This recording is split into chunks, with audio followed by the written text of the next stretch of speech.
Herkese merhabalar. Bugün yumurtasız ve baharatlı bir mayonez tarifi veriyorum. Yumurta sevmeyenler için çok güzel bir tarif.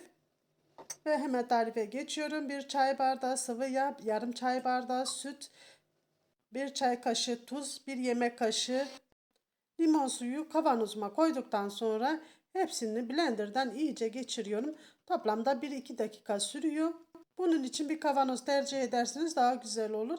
1 dakikanın sonunda iyice çırptığımız mayonezimize bir çay kaşığı kekik, bir diş sarımsak ve yarım çay kaşığı kadar karabiber ekledikten sonra karıştırıyorum. Kapağını kapatıp dolaba koyuyorum. Çünkü biraz cıvık oluyor.